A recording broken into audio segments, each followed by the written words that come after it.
Hello and welcome to the IdeaCast interview series episode number 34. My guest today is Dr. Mikel Delgado, and Dr. Delgado is an animal behaviorist, and she received her Ph.D. in psychology with an emphasis on animal behavior and cognition at UC Berkeley a few years ago, in I believe 2017. And she did her postdoc at the School of Veterinary Medicine at UC Davis, and there she worked on social behavior of domestic cats and the development of orphan neonatal kittens. So she is a cat person, and she has the education behind that, and that's what we discuss in this episode. Is I draw out her wisdom on cats. And so if you're not a cat person, this probably isn't an episode for you. We also discuss Cat Mojo, and it's a book that she co-wrote with Jackson Galaxy. I'm in the process of reading it now, about 2/3 of the way through, and it's a really good book, good primer for people who are getting into cat adoption for the first time, or for people like me that have had cats throughout their life. So I encourage you to join us and enjoy the episode. We also, at the end, if you like music, we talk about rock and roll, punk, metal, things like that. Dr. Delgado had a chapter in her life where she played punk music, and she still does, and so it's an interesting story there as well. So thank you for joining us, and enjoy this episode. And I'd like to welcome Dr. Mikel Delgado to the IdeaCast interview series. I've been looking forward to this conversation, and I'm glad that we were able to get together and have a good conversation. So welcome. It's glad. Thank you so much. Absolutely. Yeah. Absolutely. So I would like to begin in a sort of traditional way and get my audience familiar with you in a sort of biographical sense. If you could give us a little background to what brought you to where you are today. Yeah, so I have what may sound like a strange career choice. I'm a cat behaviorist and animal behaviorist. And, you know, just to talk a little bit about my own kind of career path, like definitely not traditional. I wasn't one of those people that knew what I wanted to do my whole life when I was a kid. I definitely didn't think I was going to be a veterinarian or work with animals. I was, I kind of just meandered my way through school, did well, went to college, but then when I was in college, realized I didn't really know what I wanted to do, except I was really into punk music, and I wanted to move to California and start a band. So that was kind of my focus when I was 21. Moved to California, started a few bands, played a lot of music, loved animals my whole life. I mean, I was, pretty obsessed with cats since I was a kid, but yeah, I was definitely not interested in being a veterinarian. I guess it just didn't seem feasible. I didn't come from a background where my parents went to college and kind of laid out a career path for me when I was a kid. So I was pretty directionless. Aside from, I like doing creative things.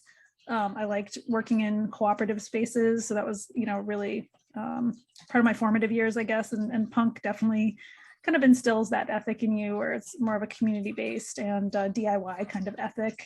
And it really wasn't until one of my cats had passed away. His name was Kittums, and I'd had him since I was a teenager. He was kind of my special guy. Like, we had a really close relationship, and he died actually on my birthday. It was like it was kind of fitting because he was kind of a drama queen. So he was like, I'm gonna go out on your birthday. My day. Right? Yeah. So, but anyway, it wasn't too long after that a friend of mine was volunteering at an animal shelter, and he was like, oh, you should join me. Like, come volunteer at this animal shelter and hang out with cats. And that was really like the moment that changed everything for me, was stepping into that building and kind of seeing the scope of what was going on for animals on a different level. And, certainly it was a private nonprofit shelter. It was a no-kill shelter. So it wasn't like heavy and like, sad. I mean, it was, it's sad in that you've got a bunch of homeless animals that are stressed out, but it was like a really quick lesson in, one, just my own experience with animals was very limited. You kind of think, oh, I've had cats my whole life. I know a lot about cats. And I was knocked on my ass pretty quickly, just like by how little I knew about cats, when I started seeing hundreds, thousands of cats in the shelter environment. And also just seeing cats who'd lost their homes, cats who were stressed out by their circumstances, cats who'd ended up in the shelter, maybe because of behavior problems, maybe because the bond between the cat and the owner was not strong enough to withstand problems in the owner's life.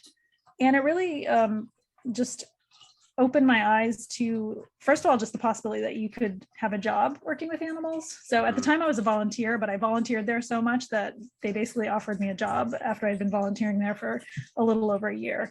Nice. And then I left the job I was working at in a health food cooperative and started working at the shelter, and realized that was, really what I wanted to do was help people understand cats, help cats have better lives. I wanted to learn about their behavior and really feel like I understood it to the best of any human's ability. And that was kind of it. I worked there for almost 8 years and decided that I wanted to pursue education in animal behavior. So as I'd mentioned before, I dropped out of college and had never really seen a need for college per se. I was like, I was happy in my job, and there was nothing like missing in my life, but I did have this sense that I really wanted to study this topic of animal behavior much more deeply, and saw that going back to school was the opportunity to do that.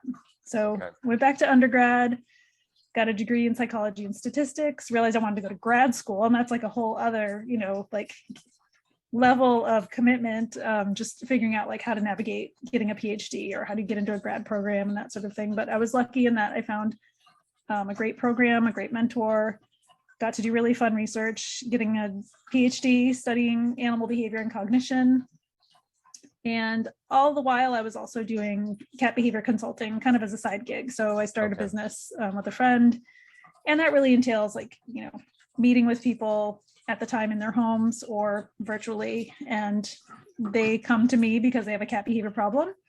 I help assess the problem. I ask a lot of questions about the environment and the cat's behavior and the owner's behavior and what they've tried, things that have been ruled out, and then coming up with a behavior modification plan that will hopefully help human and cat coexist peacefully without behavior problems. And since then, I got my PhD in 2017. Then I worked at the School of Veterinary Medicine at UC Davis as a researcher. And my dissertation, was about actually about wild squirrel behavior. So I was chasing squirrels around for 7 years outdoors. It was really fun. But when I did my postdoc at UC Davis, I was doing research with adult cats and neonatal kittens. So working with cats in home environments and kittens in foster environments. And that's. I'm sorry. No. I was going to just insert that if somebody's curious about your fox squirrel research, that there are a couple of really neat videos on YouTube. I can even put the links down below in the description field about you describing some of what you were working on with the squirrels, because I found that fascinating. I find squirrels interesting myself, and especially how they see the world and how they interact with it. So that was cool. I've always been kind of interested in, the animals that maybe don't have the best reputations. As an undergrad, I worked in a pigeon lab, and that's cool. I loved the pigeons. They were amazing animals. Some of them were very cuddly, actually, which was surprising, but it was very like classic pigeons in a Skinner box. And for people who don't know what that is, it's a box used to test animals' responses to different stimuli. And so it's a little contraption with a panel, and the bird can peck at the panel when they see a certain stimulus or make a choice. And then a very outdated computer kind of records all the pigeons' behavioral choices. So it's very like kind of old school psychology, like timing of visual responses to different stimuli and that sort of thing. But when I started in that lab, my role was primarily to care for the pigeons and then run the experiments. So the pigeons ended up going to a sanctuary eventually, actually. Which was, and I have always tried to do research, ideally with free-ranging animals. That was kind of a goal when I went into grad school, was I did not want to study animals in a laboratory. Yeah. And when I was at UC Davis, I was fortunate to be able to work with cats and kittens in homes. So I was able to, basically it's a lot better for me and for the animals if they're not sitting in cages, personally. Oh yeah, I absolutely agree. Absolutely. No, you go to bed with a clear conscience when you do that, for sure. Yeah. I think one of the more interesting animal studies that I came across was some students or researchers were doing work on teaching mice how to drive little automobiles, and it was all the reward system thing. You know, I think you even wrote about the contra freeload and seeking food and things like that. But they were actually teaching mice to navigate a vehicle. It's just a little box with wheels on it, but they were figuring out how to get to their treat or get to the reward by manipulating certain very basic left-right algorithm kind of things. And it was just fascinating because a picture of a little mouse driving a car. It's like, oh, where are we going with this one? Yeah, and I mean, it takes the car to make it, stick out to us, right? Yeah, it's like right. if it was just like mouse visual perception and choices of left or right directions, you'd be like, oh, that sounds really boring. But it's like, oh, mouse drives a car, like, oh, that's amazing. And there's definitely the range of research on animals' cognition and how they think and process the world. It's a huge field, and a lot of different ways to look at it. And I think one of the most important takeaways is just how different other animals perceive the world than we do. We tend to see everything, we can't really understand that other animals don't experience things the way we do. Oh, absolutely. And that's a huge part of what I like to explore, because as we mentioned before we started the conversation on record, that I like to interview people who do philosophy of mind. And so cognition and cognitive science and so forth, yeah, there's a spectrum there. And I think it would be arrogant to assume that, like Nagel's "what's it like to be a bat" kind of thing, which is a different argument, but really, I mean, can we empathize with animal behavior and cognition? And so I do have a couple questions for you in another segment as we progress, but Okay. So this is what brought you to where you are now, and about it's been 5 years, I guess, almost 5 years. You wrote a book with Jackson Galaxy called Total Cat Mojo, and if we could segue into that for a moment. I have the book. Nice. I'm about 2/3 through it because I got it like about 10 days ago, and so I've been really power reading it, but I also don't want to just speed read and not take in the essence. Very well. And so for the audience, for YouTube, this is a very well written book. And it's for people. I've had cats in my life my whole life, and for someone who may just be getting their first cat or considering their first cat, I think it works across the board on the human side. As far as because it's you and Jackson go into cat personalities and do's and don'ts and cat history, like how did they end up becoming close to us and things like that. So yeah, it's a very rich book in terms of understanding our relationship and their relationship with us. So so the writing process, you're currently writing a book, and we'll catch that in a moment too.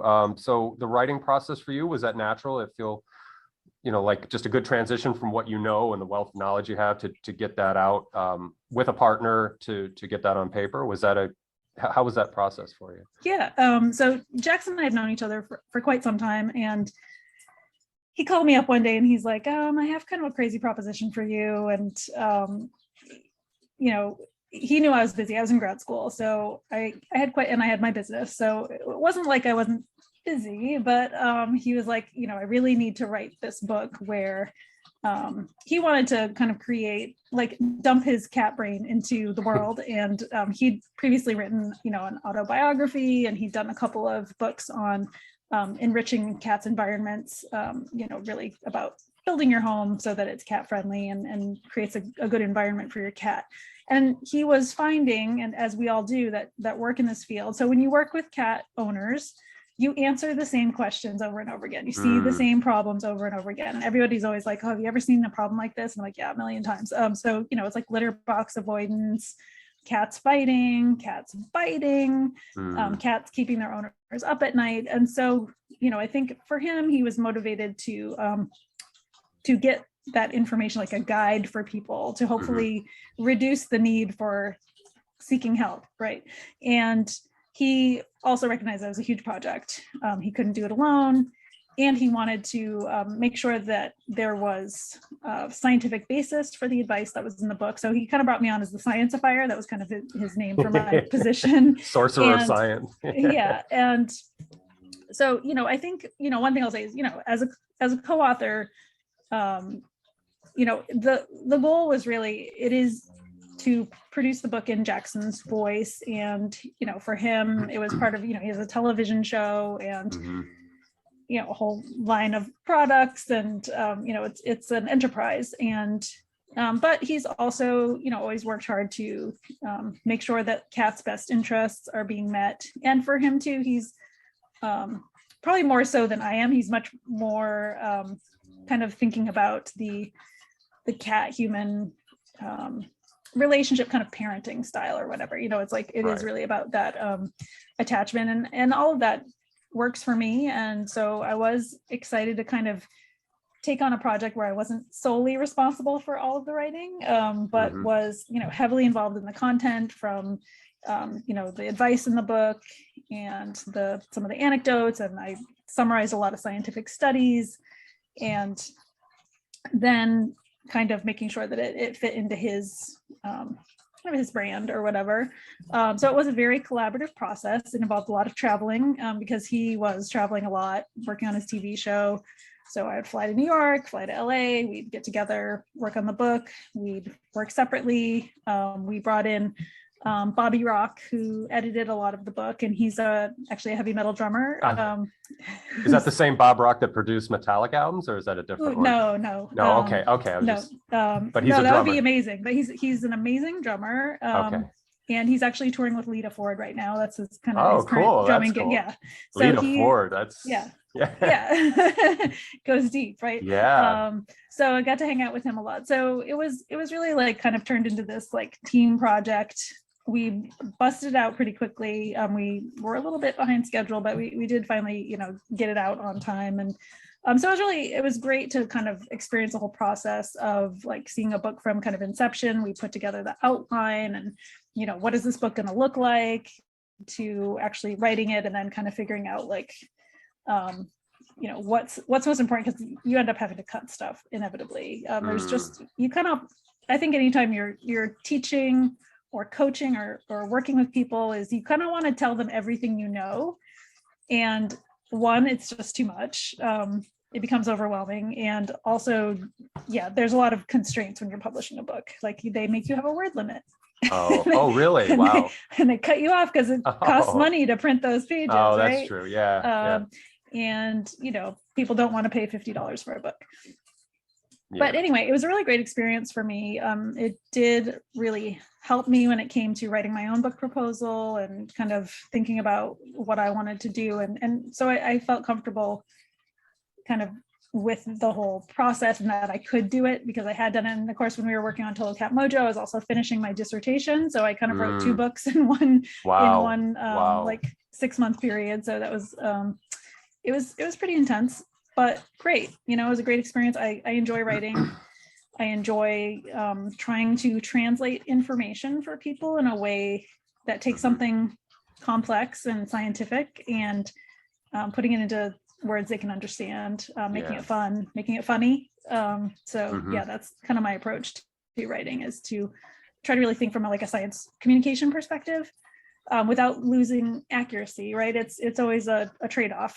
But people don't usually want to hear about p-values and statistics. And you need general audience accessibility, but you also have to be articulate in conveying the message. I'm sure that's the case. And I've read technical things that blow my circuits, and I've read good writing where a person who has that knowledge can sort of translate it out so where it's easy to, it's palatable, and you can take it in. So so perhaps what we could do, because I do want people who are cat people who would benefit from this. I don't want to give too much away, but let's take a segment of some of the writing and talk about what I think would be interesting for people in this format right now is the cat personalities. So you speak to the wallflower, the mojito, and I think it was the Napoleon cat, sort of archetypal or personality traits, almost like our ocean traits in humans, but more for cats. So let's talk about that a little bit, and then I do want to talk about what your writing project. But let's share a little teaser for the audience for what's in the book in Total Cat Mojo. Yeah, and if again, these were archetypes that Jackson kind of intuited, but if you look at the animal behavior personality research literature, it really fits in pretty nicely because if you're looking at common traits across species, right? You mentioned ocean, Mm-hmm. which is openness, conscientiousness, extroversion, agreeableness, and negative emotionality, or sometimes called Neuroticism. neuroticism. Yeah. I think they've updated it, so it's not quite so negative sounding. There's a charge to that word, neuroticism. Yeah, I exactly. like it because I'm neurotic, but it's okay. Oh, me too. I understand. I'm like anxiety off the roof. But and I think the other thing too is like people, when we talk about personality, we're really talking about like a range of typical healthy personalities. Like scoring high on neuroticism doesn't make you a neurotic or mentally unhealthy person. It's Right. like a normal range of depression or anxiety. It's not a mental health disorder or anything like that. Right. But when we look at across species, so the way I think about it, and Darwin talked about this as well, is like, why would our bodies evolve across eons of time, but our brains and emotions and cognition would not, right? So we anticipate that there are going to be those same variations across species, like commonalities and differences in personality, in emotions, in expression of emotions, in behavior. So things that are not like, oh, this animal had wings and then suddenly they had limbs, but it is really like the brain evolved as well, and what the brain can do evolved as well. So if you look at animals, they have consistent personality traits like within individuals, and sometimes species specific ones, like maybe snakes have a different kind of predatory approach or way of protecting themselves than a cat would. Mm-hmm. But really the whole concept of personality is that individuals have consistent traits across different contexts that relative to other individuals, maybe this cat is more outgoing across situations than this other cat, right? Okay. And so we might call the cat who is less outgoing across different contexts, more shy, we'd call them the wallflower, right? They're less bold, more fearful. Okay. A cat who is more outgoing and confident in different situations, that's what Jackson called the mojito cat. Well, that is the cat who is, greets you at the door, greets your friends at the door. If you have a party, they're kind of going from lap to lap. The wallflower is the cat who's under the bed. Yeah, so, not no part of that. Yeah, I've got a pretty serious wallflower right now myself. But oh no. And then the cat that he called the Napoleon, right? That's the cat who's got issues. Like, and in the animal behavior literature, we would, classify those cats or those animals as aggressive, right? So you kind of got the boldness spectrum, and then you've got the kind of agreeable versus disagreeable spectrum. And so animals that might be perceived as disagreeable would be maybe more prone to fighting, maybe out of context, or certainly in the human animal relationship context, maybe they are the ones that would have difficulties, coping with stress or interacting with humans. There's so much going on when you put a cat and a human in the room together that sometimes it's the problem is the human's fault. Sometimes the problem is maybe the cat's personality. But yeah. But anyway, those are kind of the ways you can think about animal personality, is the boldness, fearfulness spectrum, and then kind of the like how agreeable or how aggressive is this animal, and those archetypes fit nicely into the literature in that respect. So like I said, he kind of intuited these things because you see them over and over again, and most people can kind of describe their pets fairly consistently, like their personality traits. I think most of us recognize that our cats are individuals and they have certain traits that tend to be consistent day after day. Doesn't mean they're exactly the same day after day, just like we're not. We both volunteered ourselves as more on the neurotic side of that scale, right? I tend to be more anxious than some of my friends, but I'm not anxious every day, right? So it is kind of like that reasonable variability, but also that recognition that if I hang out with you, I kind of know what to expect, right? Mm-hmm. You're not going to be dramatically different than you were last time. Like, right, we're consistent. Right. We're relatively consistent. Things in life might throw us off one way or the other, but we tend to respond to events in our lives in consistent ways. And the same is true for our cats. And in the forming of those behavioral traits or identities, is that related? Is it related to gender to a degree? Also, is it the means of imprinting, like their formative years? Does that influence that, or is it inherent? Right. That's a really great question. It's like, where does personality come from? So we kind of like to kind of bring it down to a few things. One is genetics. There's definitely a component of genetics to cat personality. In fact, there was research that showed that dads had a big part in contributing to the boldness of kittens. And then so some of that is going to be like, you're not born a tabula rasa if you're a kitten. Okay. You're not a blank slate. You come with certain baggage. And some of that will also be influenced by what happened when you were in utero. Was your mom stressed out? Okay. Was she living like a very relaxed, serene life, or was she living on the streets trying to hunt to survive? Or maybe she was a feral cat who was trapped and really didn't like being around humans. So all of these things are going to affect the release of different hormones, stress hormones, and that is going to possibly activate a kitten's stress response system earlier than it would otherwise and affect their brain development. So yeah, there's that piece. And then we've got kind of early socialization. So I think with cats, it's really important to recognize that they have a socialization window that starts at 2 weeks of age approximately and extends between 7 and 9 weeks of age, depending on which expert source you go to. But what we know is they have this very short window of less than 2 months, which is very important to their socialization. Okay. This is the period that ideally they're handled a lot by humans in a positive way, that they are exposed to household sounds like a blender or a doorbell, that they're exposed to other animals, and that these exposures are safe and controlled, and that the cat feels, or the kitten feels comfortable, not threatened, not overwhelmed with those sensory stimuli, but just really given the time to get exposed to them in a gentle, positive way. Okay. Cats who do get a lot of handling in that time period are more likely to be comfortable with those things later in life. So they're the cats that are not going to be scared of the doorbell. They're the cats that are going to like being handled by lots of different people. They're going to be the cat that sleeps next to the dog. And so now we've got genetics, we've got the in utero experience, we've got early life experience, and then of course there's the environment that the cat is living in now. So how are they treated? What kind of messages are they getting from people they live with? Do they have an environment where they can do typical cat behaviors without fear of punishment, right? Like, do they have things to scratch? Do they have an appropriate litter box? Do they have places to hide where they feel safe?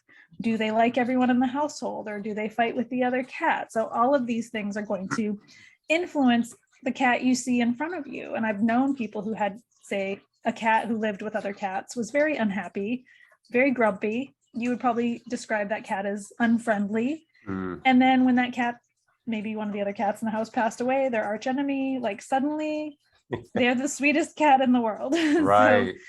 So, and you think about, like, if you've ever lived in a housing situation where you were unhappy, maybe you had a roommate you hated, or grew to hate, maybe you were not at your best at that time in your life, right? Like, if someone came over, you might be very crabby and they'd be like, oh, like, he's not very fun to be around.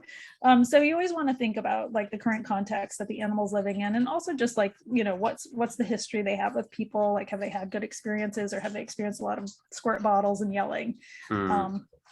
So it's complicated. There's a lot of things that influence a cat's personality. And we don't have control over all of them, right? Like, a lot of us, by the time we get a cat, they're past the socialization window. So you better hope someone else socialized them, because you didn't get to. Oh, for sure. Sure. In my own life, my wife and I picked up a pair of litter mates in 1998, and they were 8 weeks old. And so we were, more or less their imprinting vectors. We brought in a lot of the socialization, and their personalities were really compatible with us and really compatible with each other. Even, and they would tussle, but they would more or less get along. And it was interesting. You pointed out when a cat of the house dies, and so in our case, we lost one cat to cancer at 11, and then the other one lived on to almost 19. But wow. Yeah, I think she liked being with us. I think she didn't want to check out. She's like, hey, I got great humans. I got them just where I want them. Yeah, bless her heart. She hung in for the longest time, but her kidneys started to go. And we're like, no, we're not going to keep you going for this. But when we put her sister down, her personality did change. And she was, the sister who died was the more dominant, more outgoing, very mojito, very, actually very gregarious, very social. Even to dogs, she showed no fear of dogs. She'd just go up and meet them. But anyway, but the other cat, the other sibling just opened up, and I think somebody had referenced it in another interview that you thought, oh my goodness, this cat will be so sad, that sister died, but really this cat blossomed and became more. It assumed that sort of more dominant role in the house, and it was interesting. So we had that for about 7 years. So it's interesting how they and now we currently have a shelter cat that we got a year and a half ago that we picked up at 8 years of age, and I have no knowledge. Yeah, she's a sweet kitty, and I have no knowledge of her, how she was imprinted or her background. But that's neat. It's like kind of a reverse engineering or forensic kind of investigation on behavior to see what this cat might have lived through. And she had been a shelter cat for quite a long time in her life. So of 8 years, she probably spent 4 or 5 of those years in this no-kill shelter up the road from us. And I call it her cat condo, but it was a very restrictive space.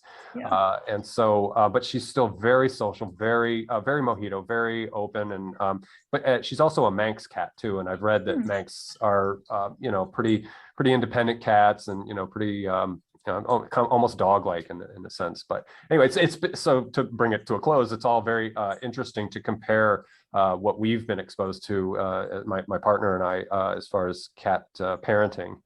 So I'm hoping the cat will walk in the room and I can introduce you in a little bit. She's on the couch chilling out right now. So again, to the audience, I would recommend that you check out Total Cat Mojo. I'm getting tongue-tied here. But yeah, it's a great book, and it's definitely something to investigate. So if we could, I have some what I think are interesting questions relating to cat-human relationships, and I don't even know where to start. I'll have to pull something out of the crags here. So let's start with, I guess, where we are culturally right now, and we've just gone through we're still going through COVID, and there was a lot of COVID adoptions, and there's been shadow and light to that. There's also, I've noticed that the online cat and dog care and supply sales have really gone through the roof, and I have a business where I'm at a lot of people's properties, and I see Chewy boxes everywhere. And I have my own little pet theory that people stress vicariously through their pets to get toys and that dopamine reward, because there's a box on the doorstep and there's toys. And guilty. Yeah, I know. Same here. We bought a bunch of stuff for our new cat, and she liked the box, but we got her a scratchy post, we got her a bed, and she's like, yeah, whatever. She didn't like any of that, so we donated it to the shelter. So anyway, to get to my question, I guess it's a twofold question. Are we what is your take on this uptick in adoptions with this unusual stressor that's happened to the human species? And then also, well, let me ask that question first, because the other one's kind of detailed. So where are we with that right now? Yeah, it's a really good question. I think the thing is that we don't totally know. I would say the few studies that have looked at kind of the COVID pet phenomenon have suggested that it's actually not that strong of an effect as it appears, and that it's really been the numbers have been overblown, and that some of the shortages that we're seeing, if you've gone to the pet store, you may notice there's no cans of food on the shelves. There's a lot of shortages, and that's supply chain issues. So it's aluminum is actually in short supply right now, and it's affecting cat food in a major way. And of course, cats are known for being very picky, right? So people panic if they can't get their exact brand, flavor, and it's chunks and gravy. So it can cause a lot of stress. And Mrs. Tiffles won't be pleased unless she gets. Oh no, we don't want any cats going on hunger strike. And then you've got issues like veterinary care has changed how it practices. So it takes a lot longer for veterinarians to see cats, because a lot of them are still doing curbside pickup, and they're calling the owner on the phone to go over everything. I'm here with Fluffy and I'm seeing X, Y, and Z. What do you want to do? And so I think that it's really hard to know without further research, really what has happened during COVID. Like I said, some research has suggested not so big an uptick, and so it may be kind of a media. It's a good story for the pandemic. I'll speak for myself. I mean, I lost a cat during COVID, so we did adopt. We lost one, we adopted 3. So I think for some of us, probably especially people who were, able to work from home, there probably has been an uptick in adoptions. But yeah, so I can't really speak, like I don't have solid data to Sure. say yes, this happened. But I will say that, I've noticed a huge increase in demand for my behavior consulting services. So a lot of people are spending more time with their cat, maybe observing their cat more carefully, or maybe they're bothered by their cat because now, in our minds, it's our house, right? And we leave and go to work and come back. We don't think about the fact that our cats are the ones that sit here all day. Like in our cats' minds, it's their house. And so the transition to work from home for a lot of people did cause some stress for a lot of cats. It caused some competition. Whose couch is it anyway? Like the owner's got to work on the couch, and the cat's like, that was my, that's where I slept all day, and now you're working there. Like, this isn't cool. And then I do think there were some people who did adopt new pets during COVID because they thought it would be a great time.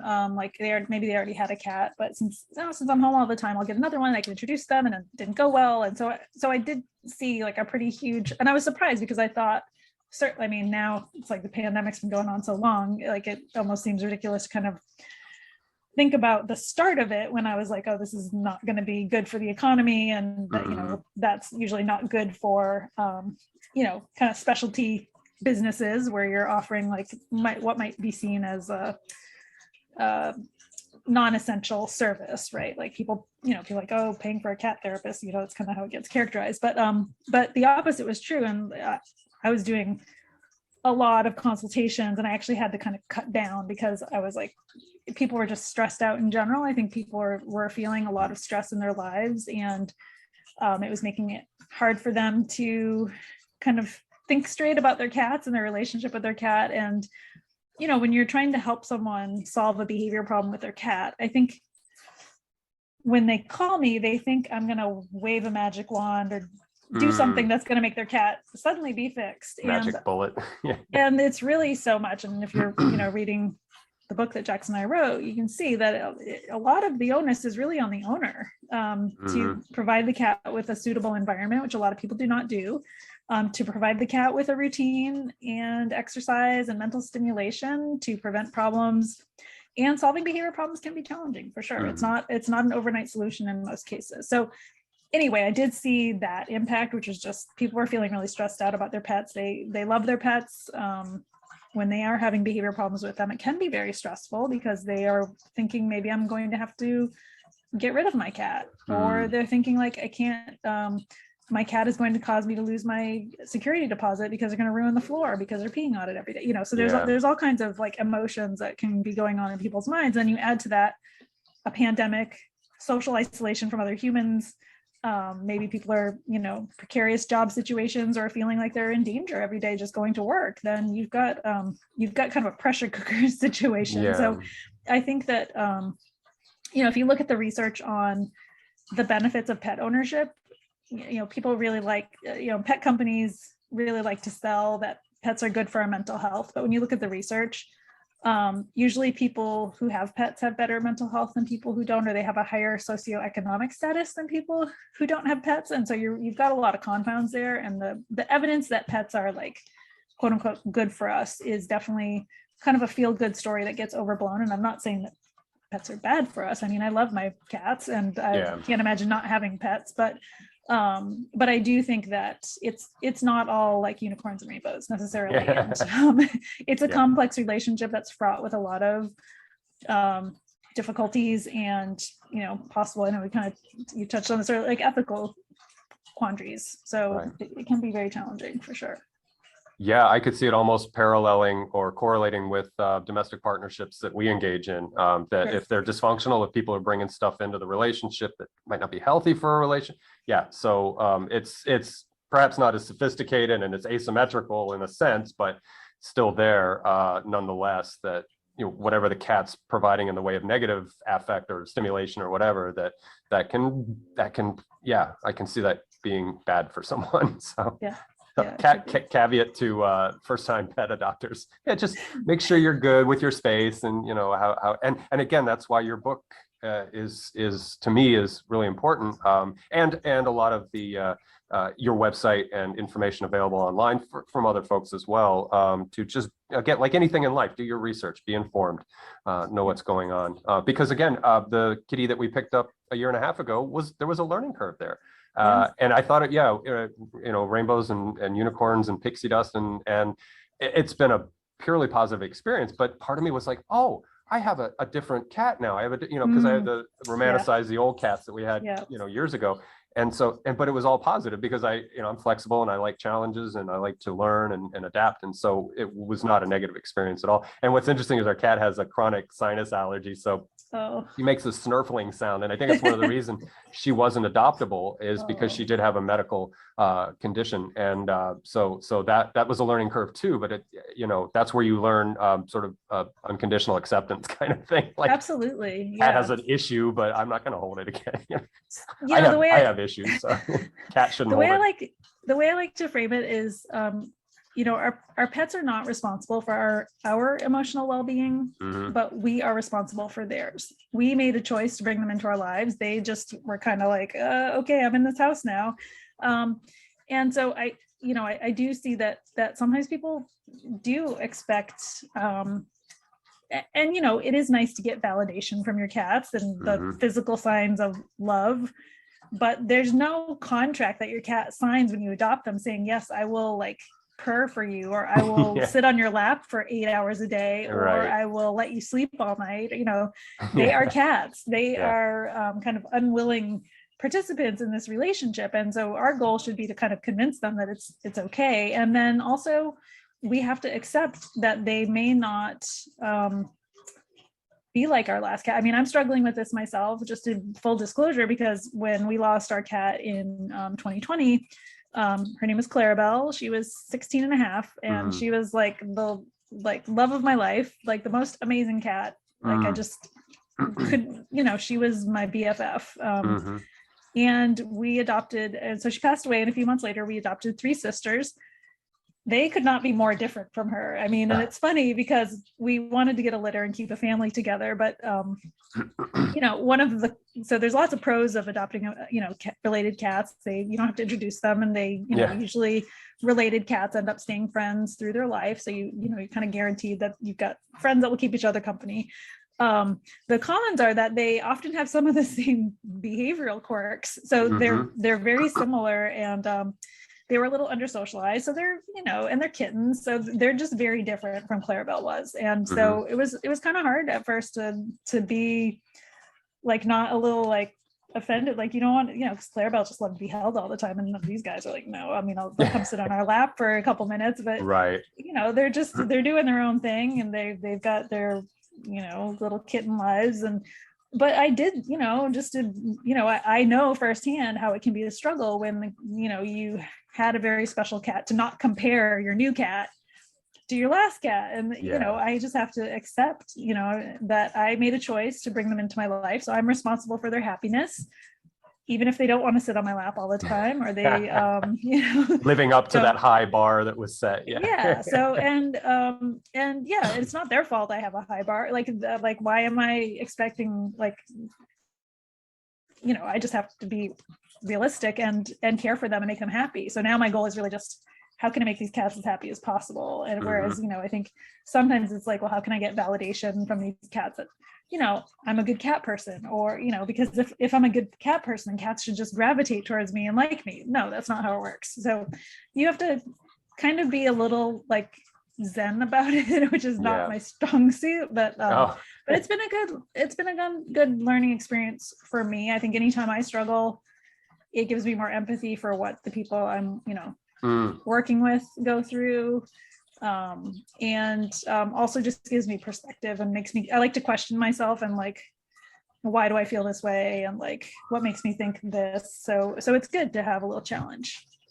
Oh yeah, I absolutely agree. And I can relate to that too, again, with our recent adoption, that the personality was just, I had to learn it. And it's like a language, and I had to understand the behavior. And this cat doesn't like to be picked up at all. It doesn't like to be handled too much. So we have boundaries. And right. So I came at it from okay, I need to get to know you, and I need to understand what you do and don't like, so that I don't like you said, deteriorate the relationship because, Yep.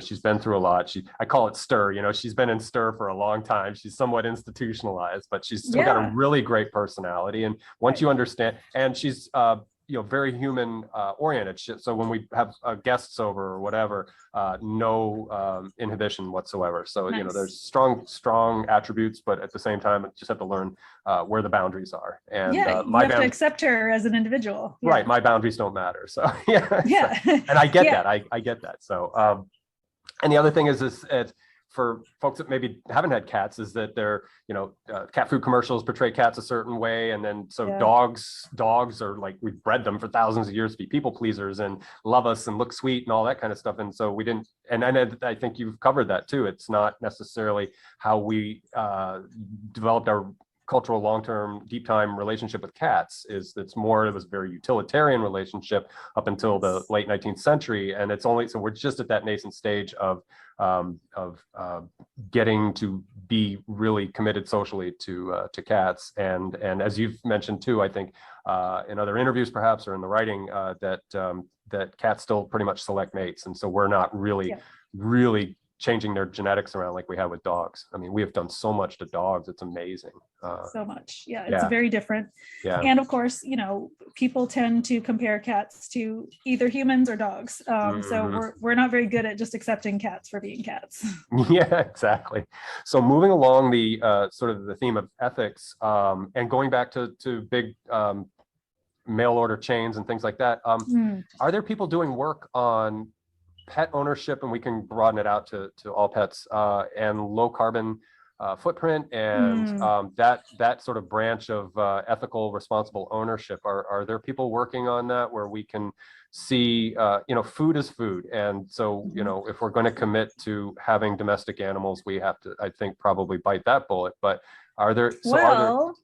Okay, there's so some go. interesting, there's definitely. So I don't know if anyone's actually looking at certainly people have done research looking at people's ethical feelings about animals and, how they care for pets and that sort of thing. I think a lot of that work is really happening more on the corporate level, because companies are really trying to appeal to certain markets and perhaps appeal to people's feelings of wanting to for example, have a lower carbon footprint, right? And so one thing that we're seeing in the pet food market is insect-based pet food it's going to be the wave of the future, I think. Nice. And then of course, I think lab-grown meat is going to be a question as far as how safe and sustainable and easy to produce it is. But the insect pet food is on the shelves now. Wow. That is happening. Cool. And they use fly larvae. One of the companies, they grow all the flies on a solar based farm in stacks of nice. Trays or whatever that just have all these fly larvae in them. And I got some treats for my cats that were made out of fly larvae. They seem to like them very much. Okay. And at least one of the major food companies, if not more than one, is developing products in that space. So I think we will see, it seems like the protein digestibility and all that stuff on the nutrient side seems to be pretty thumbs up. So I think that's, if it's palatable to the pets, then that's a, potential way to reduce the carbon footprint for pet food. I do feel very strongly that cats need a meat diet.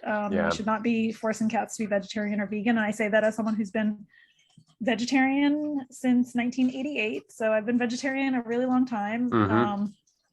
I just, looking at cats' nutrient needs and their natural ecology and physiology, they do need meat for health reasons. And I also think if you gave the cat a choice between vegan cat food and a healthy meat-based cat food, that they would tell you pretty clearly which they would rather have. So, and then in other areas of kind of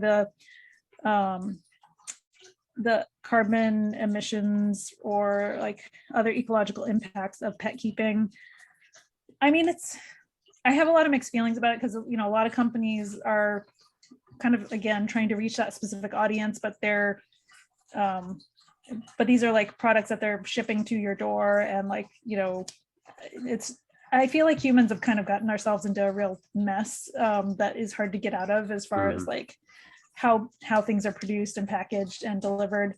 Mm-hmm. And then there's also questions about, probably the biggest issue is cat litter. There's like a zillion types of cat litter on the market. Okay. People are really trying to come up with alternative litters that might be more eco-friendly, like litter made out of tofu and litter made out of walnuts and litter made out of, yucca paste or what, like corn and wheat and, et cetera, et cetera. And it is a fact that clay litter involves strip mining. It's not great for the environment. But it's also a fact that cats, when given choices, do tend to prefer clay soft litter. So like a clumping style litter. I'm kind of into the carbon offset idea. Like I make certain choices in my life as far as, what I eat, how often I drive or don't drive.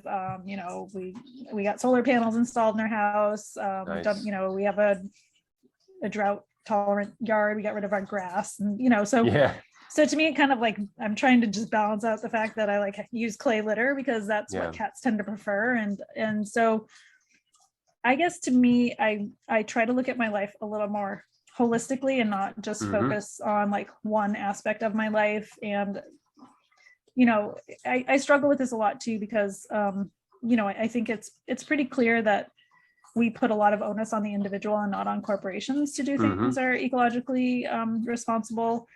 And a lot of us feel very powerless. And so recycling feels like something I can do that might make a difference. And I do recycle. I'm not anti-recycling. I do think that people should do whatever they can. I mean, I'm the person that keeps the bucket in the shower to like water my plants and stuff. So like, I mean, I live in California, we're in a drought. So those are things that weigh heavily on your mind when it doesn't rain.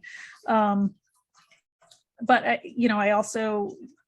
think, like I said, we have to also allow ourselves to like function in society and like also, I think you can function in society without being like having a huge footprint. But I also don't think like I think you can take a shower when you want to take a shower, not panic about like, X gallons of water you just use. I think you have to be able to like balance things out. And the same is true with our pets, right? Like if people get too fixated on the clay litter and it's like, well, what, if your cat doesn't like the tofu litter, then you've got to have a little wiggle room there. Like you can't be panicking. And if you are that distraught over like those choices, maybe you shouldn't have a pet. And also like, maybe as a society, we need to like kind of look at the bigger picture, like what we're doing. And I think the problem is that we just don't have the capacity as a species to do that. I mean, I hate to sound really fatalistic, but watching like global response to the pandemic has not given me a lot of confidence in human ability to cope with kind of dire situations. And as I like to say, if you like COVID, you'll love climate change. So I think that sometimes people get a little too hung up on the trees and not the forest, like so I think if your cat is you want to make your cat a bed out of your used clothing, or you want to like feed them insect-based food, as long as it's cat food, there are ways to make your life with your pet less, I guess, carbon impactful. But I also think like there's a lot of marketing, especially related to food, and like, does your pet need organic, food with blueberries in it or whatever? There's a lot of money to be made in this industry. And so, I think people just need to be aware of like what's marketing and what's like, what really does my cat need? So sorry, that was kind of like a long-winded spiel, but I think about these things a lot. And I think I see people get very distraught about like choices that they're making for their pet, especially around like food or, things that are related to like the environmental impact, for sure. Yeah. And I think you hit the nail on the head. I think it's systemic, and I think it's on a spectrum as far as carbon offset, banking, borrowing, little here, little there, in terms of like, again, a holistic picture of how we make our choices. So, yeah, if you have to use clay litter, that's fine. I mean, I try to be, globally aware, like myself globally aware of how I impact things. So as long as I'm thinking about it and then making choices, I think that's good enough. And I don't think anybody should be deeply dogmatic or conviction oriented in that sense, because then it could just get, turn into a pathology and you'll get yourself all worked up. But, again, as we do try to be more sensitive and more aware that every little element of how we manage our lives. And I think also you hit a huge nail on the head with how we spend our money and how we enrich certain corporations and who do we reward. My wife and I were having this conversation earlier today about how I have a lot of faith in you and I are same generation and the Gen Z and younger millennials doing things differently, getting away from the stock market, getting away, do crowdfunding to start new corporations, new businesses, and then run those businesses. I sound like Richard Wolff here, but as employee-owned corporations and employee-owned businesses and workers co-ops kind of thing, and the whole Noam Chomsky deal. Just think about this kind of ethical new capitalism, because I'm all for capitalism. I've been a small business owner my whole life, and so I don't want to go down that other path of states telling us how to do things. But so there's a way. I think there's a way, and I have a lot of faith. And even our generation, I think we were. I like to think, and this could segue really nicely into music, but I think you and I came up around the same time, teenagers in the 80s, a very cynical generation. Reagan was in the White House. Punk, we'll just go ahead and throw that out there, was big. And I think one of the things punk sensibility taught me was to question things, to be I was cynical, but to be skeptical of the narrative, right? And so we were looking at yuppies in our teens and going, what, what? Come on, man, this is vapid consumerism. Come on, stop. So it's embedded in a percentage of our population, but I think millennials, it's expanded out a little bit more. I think they're more sensitive to that. And I really do hope that Gen Z, as they're coming on board, they're in their early 20s now, that they have a better ethical compass or just a praxis compass when it comes to day-to-day life and how you spend. Because I really think how we spend our money is our greatest democratization of power for the citizenry. So anyway, so we each had our little moment with solving all the cultural problems. But again, I have faith in the young people. I really do. Yeah, I do too. I really do. Our parents' generation had to sort of fall in line to raise us and do all these things. And our generation, we did some stuff, but we also had to sort of march along with stigmergy or with the status quo to just be able to take care of ourselves. And so again, I would support anything that young folks are trying to do to be innovative, not disruptive and not regressive, but just innovative in new ways to approach all these things, all the consumer based problems. So speaking of punk, if we've just hit about right at the hour mark. So would you like to spend maybe a few minutes on music, and then we can wrap this one up? Good. Sure. Okay, cool. So you dropped out of college to go start some punk bands, and you were part of the scene, and I mean a big scene. And you were in San Francisco, right? Yeah. So that was pretty powerful. So give me a little background on that, and then we'll talk music for a few minutes. So I moved to San Francisco at the start of 1993. I had a few friends that had moved out to the Bay Area, and I really liked the music scene and the bands that were coming out of the area. And just when I'd come to visit, and there were, a lot of collectively run spaces around punk. So I volunteered at a record store called Epicenter, and that was in the Mission District in San Francisco. And it was all volunteer run punk records. We had community events. We had like spaces where people could meet and do activism.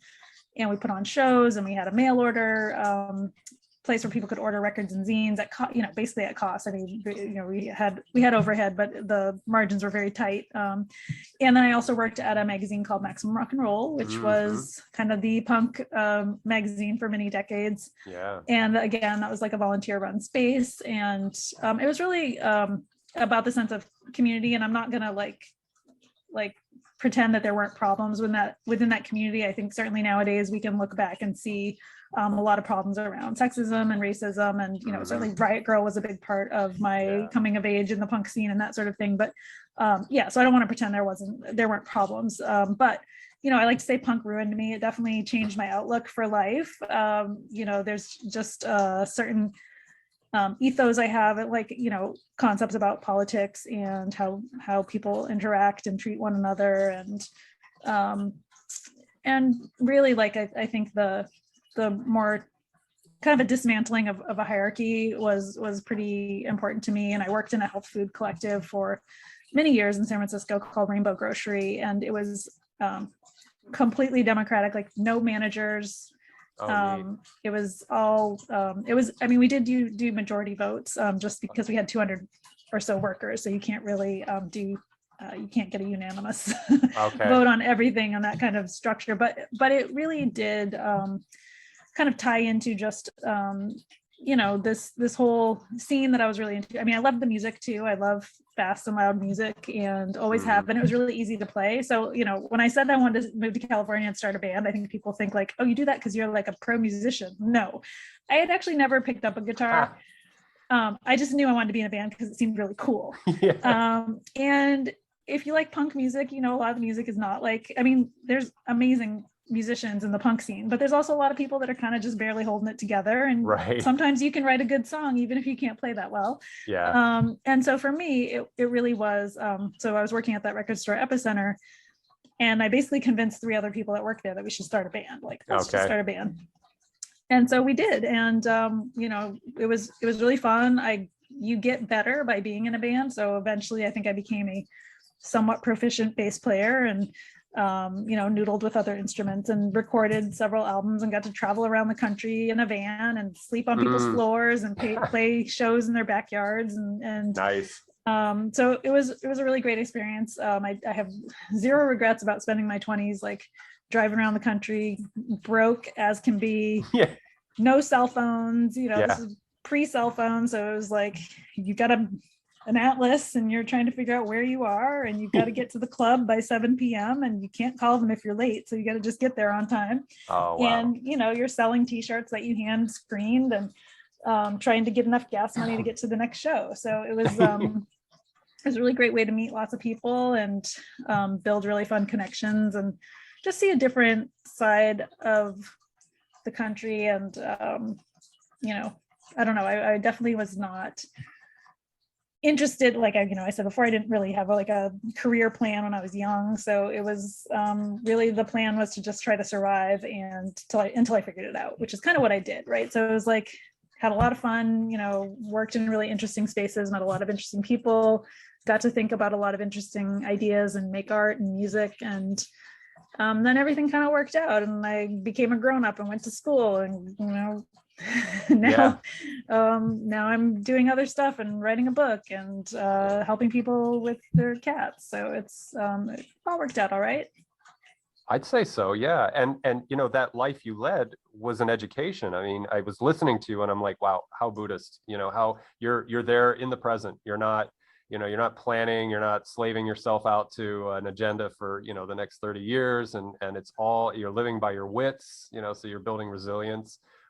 Those are skills that you can develop to do what you're doing now, and it enriched you. And so it took a few years to get that out of your system. And like you said, you went to grad school a little later in life, and that's fine. You know, I never went to college. So, I mean, if I were to sort of feel a renaissance coming on in my life and I had the time, I would go back to college and I would try to get a bachelor's in something just to do it, you know. Nothing. It would be way easier now than when you were younger, to be honest. Like when I went back to school, I was like, I knew, it was like, I know what I want to do. This is, I just was able to focus in a way that I wasn't able to when I was younger. But, you know, I think that it's also really important to, well, one, acknowledge, like, definitely had certain privileges in that, like, you know, when I moved to San Francisco, my rent was like $250, right? Like, I mean, it was a long time ago, but it's kind of hard to fathom. You know, I was working at, like, my first job in San Francisco, I was working at a party goods store. I made $5 an hour, and I worked part-time, and I worked in the record store for free. Like, I had that, and I, you know, was able to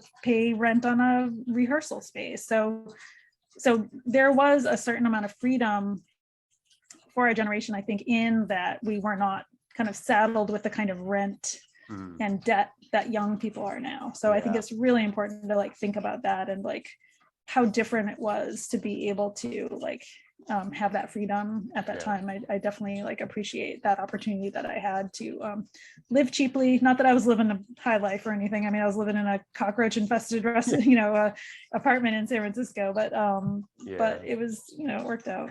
Yeah. Are there videos of old gigs or anything from your past that are online that people I mean, some of my bands are online. I can send you some links for sure. Cool. I think at least one of my bands is on, one of the bigger music. We won't name any names because I don't know that they're that anyone wants to subscribe to them anymore. But okay. I don't know. Yeah. But yeah, I've got stuff on Bandcamp and stuff too. So right. Yeah. Okay. And it took me a second, but I caught on to what you're saying. But yeah. If you have some links, send them over, and if people are interested, I'll have them down in the description field. Cool. And that's so cool that you like aggressive music and things like that, because that's I came into punk because I was a kind of melodic metalhead in the early to mid 80s. So in fact, in the late 70s, I found Black Sabbath and I was like, wow, nice. Like right around 79, 80, right when Ozzy was getting thrown out of the band. And then, so I was a big Ozzy head when his first two albums came out. And then I love the early Judas Priest and early Scorpions with Rudolf Schenker and his just trippy, and he's really influenced by Hendrix, and it's just very psychedelic rock. So that's where I was kind of coming from. I didn't like the newer Judas Priest. I wasn't ready yet for thrash metal. But anyway, then I started to get into thrash metal with Anthrax and stuff like that. But I had a friend when I was 15 that I met in high school. He had moved out from Denver, Colorado, and he had just he was very much into punk music. So he turned me on to all of that stuff, like Flipper and Agent Orange and Jodie Foster's Army, and God, changed everything. And even Suicidal Tendencies, their first album, just changed my life. It was like, I kept that in heavy rotation on my tape deck in my car. It's like, that's awesome. I love that. It's just, what I love about music is like, to get young in for a moment, it's like when you get into something aggressive or something that may be seen from afar as being somewhat antisocial or destructive or whatever you want to call it, it's bringing out that shadow in you. And it's for me, it's allowing the shadow to play a little bit. And so, and when I was younger, I'd go to shows, I'd go to a lot of metal shows, and I'd get in the pit and I'd get the crap beat out of me, or I'd beat somebody else up, and I felt great, and then nobody took it personally. You just get injured, not because somebody's maliciously punching you in the face, but we're all just thrashing and beating each other. And for guys anyway, I guess. It was definitely, it was a little different for the ladies. Yeah. Well, yes. It was not as welcoming, I think, as a woman. I did not enjoy the pit, but I enjoyed the energy and the anger. And I will say that I mean, I can't say I like a wide variety of music because I like mostly punk music and indie rock, but I mean, I definitely I was DJing at a radio station a few years back, and that definitely helped me kind of expand my musical horizons quite a bit. But I definitely like the more melodic. I was kind of new wave, then went into hair metal, and then got into punk, through Metallica and who's this band they're covering and that sort of thing. So so, and then got pretty quickly into the Discord kind of scene. So all the DC punk, that was definitely a little more melodic. I mean, I liked the Adolescence and a lot of the SoCal stuff too, and Black Flag and all that stuff, but I definitely kind of got into the Discord scene and Lookout and the more melodic stuff pretty quickly as well, so kind of pop punk. And but I do like some of the more heavy, I like to call it Cookie Monster, where the singing is so but I do like a hook. I like a good guitar hook. I like to get sucked into a song. So no doubt. No doubt. And I grew up in the DC area, so Bad Brains and Minor Threat. I think Beefeater was from there too. I can't remember. There were a few other good punk names that were there, but Bad Brains is just you can take reggae and thrash punk, and put it together, or excuse me, hardcore. There's something special about that. So and what I find it's really scary, weird, interesting about me and my nature is I've always loved thrash metal and death metal, but among many other genre. But I find myself at 52 years of age, I still love death metal, and I love the more vile it is, the more. I don't know what it is. I guess it's just you're fueling something. Again, you're letting your shadow out. But I'll put Deicide on or Gorgoroth, which is a really nasty death satanic black metal. You can kind of tell by the name, right? I know what they sound like, and I'd have never heard them. they did there's a video on YouTube, and caveat viewer because it could be disturbing, but It was called, it was the infamous Black Mass in Poland, and Gorgoroth. And Grawl is interesting. He's an artist. He's very dark, but he's an artist. He's gay, and he's, you know, just he is he. And but he's an interesting cat. And but anyway, when he's on stage and in persona, black, you know, the corpse paint and all that. But they had two people hanging on crucifixes, and they were naked. There was a man and a woman. And this is not cool, but they were like from a slaughterhouse. They got sheep heads. They had them all over on the stage, you know, but they were slaughtered. They didn't do anything nasty to them behind the stage. But yeah, just very thematic and drama, you know. And so, like I said, I get very, you know, I understand, or I try to study human nature and the duality of our persona and beyond our persona.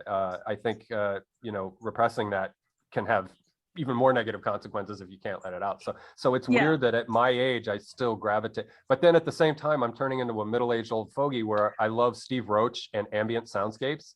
In fact, that's what I have my synthesizer for. Is I love it so much that I've got FL Studio and the synth, and I have a little tiny YouTube channel that I don't even talk about, and it's just got these little 30-minute vignettes of just terrible drones. You know, I like them, but you know, I don't.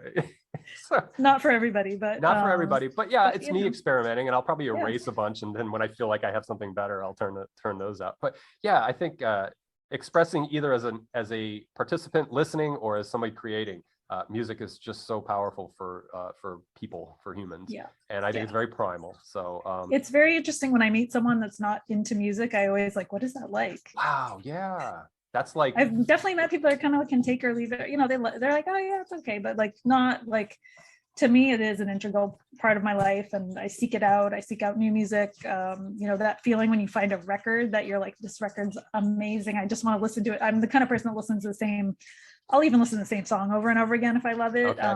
So like, that's definitely, my brain gets like kind of, I get earworms a lot. I probably give myself earworms, but yeah, I can get really in a rut and just like, oh, I want to listen to this record like a million times in a row. So I love that feeling when I find a record, like a new record that I love. So yeah. And I think in a recent interview, you were talking about, there was a couple of bands.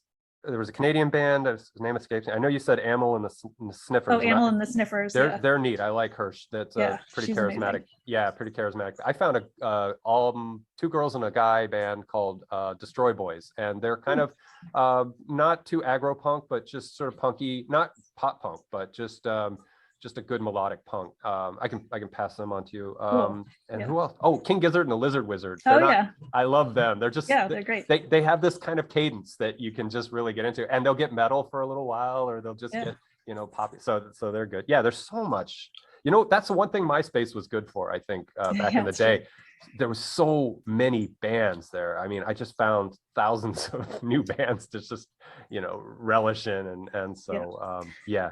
I have like amazing. 3 radio stations that I listen to pretty dedicatedly to find new music. So I always have Shazam on, and I'm like, what's the song? So that's how I stay kind of current, is I listen to KALX, which is the UC Berkeley radio station. Okay. And KXSF, which is the used to be KUSF. So that was the University of San Francisco's old station that got shut down, and the community took it over. And yeah, I like the UC Davis radio station, KDVS. Okay. So I like freeform college radio, to kind of stay on top of new music and what people are listening to. Because you can get kind of insular and just, you know, I never wanted to be the person that was like, oh, the best music was in the 1990s or whatever. You know, it's just like, oh, it's so like tired, and there's so many like amazing people putting out music now, and a lot of young people putting out incredible music. So I really don't want to be like too stale. And I mean, you know, I'm old, but like I'm not old at heart, so I try to. Oh yeah, I'm not one of those guys that are like, yeah, the 80s were the best, man. And, me neither. You know, it's like, come on, yeah, they were great, and the 70s were even better, and there was some great stuff in the 90s, you know. But yeah, I totally agree with you. When I discover new bands and new acts, I'm like, wow, that's great. I'm so glad. And I go a step further. Like there are child acts on there. There's a band called Well, there's a band called Barn, and they're like high schoolers, and they play death metal. But the drummer is incredible. I mean, he's just got such good timing, and his fills are really just complex, and they're all 17, 16, and they're in Idaho, and they're playing literally out in barns and stuff. But they're great, and they cover like bands like Death and Cannibal Corpse and stuff like that. But I mean, they're very talented. And Hammerhead, but it's HEDD. And they were like 13 when they started, and they were covering Sepultura and other things like that. But they're at 13 and 14, they were ripping it up, and they were really talented. And of course, there's another sensation on YouTube right now. Her name's Yo-Yo Ka, and she started at like 3 playing drums. And then when she was about 7 or 8, she covered Heartbreaker. No, one of the Led Zeppelin songs. Oh, wow. I got to check that out. Yeah, I can pass that on. And she's 8 years old with this cute little smile, and she's banging like John Bonham. And even Robert Plant came on another video and watched it and said, Jesus, this is great.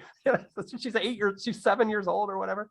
And then, so yeah, there's so much young talent out there. There's a band that I like from, and speaking of Japan, she's from Hokkaido in Japan. And there's another band called Ninjin Ish, or something like that, and they do kind of like progressive rock from the 70s, King Crimson influence kind of, but very melodic, very heavy, kind of Black Sabbath meets King Crimson.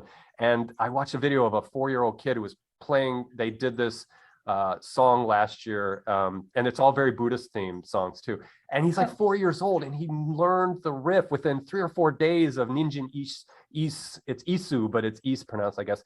And he learned the riff in like 3 or 4 days. Oh, there's a kitty. Yes. Which one is that? I know you have Coriander and...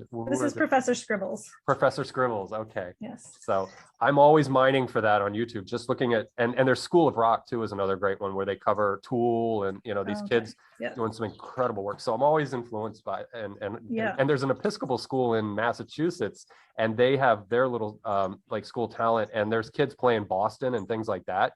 In the last 10 years, and they're all 14 and they're just so talented. I'm like, oh my God, awesome. I don't have a shred of musical talent, and these kids are awesome. I know, right? Yeah, so my friend's kid is in the Linda Lindas, and oh my God, I love the Linda Lindas. Yeah, they're amazing, and they're kicking ass. Yeah, they are like, awesome. Yeah, and to be an all-female band, that's cool. Because I'm cool with you. I like Riot Girl, Bikini Kill, and some of the other female, and you're a bassist, and I always admire and find it interesting that there are a lot of female bassists playing music, like Darcy and the Smashing Pumpkins, and White Zombie. God, I can't remember her name, but she was a bassist there. I should know her name. I mean, I think so. The reason I started playing bass is like, well, it's 4 strings. Like, how hard can it be compared to guitar, right? It just seemed easier, but it's so. I like to describe it. It's an easy instrument to play. Like, if you don't really want to play that well, but to be a good bass player, you have to be really good. Whereas I think in guitar, you can be a little, like, you can get away with being not as technical.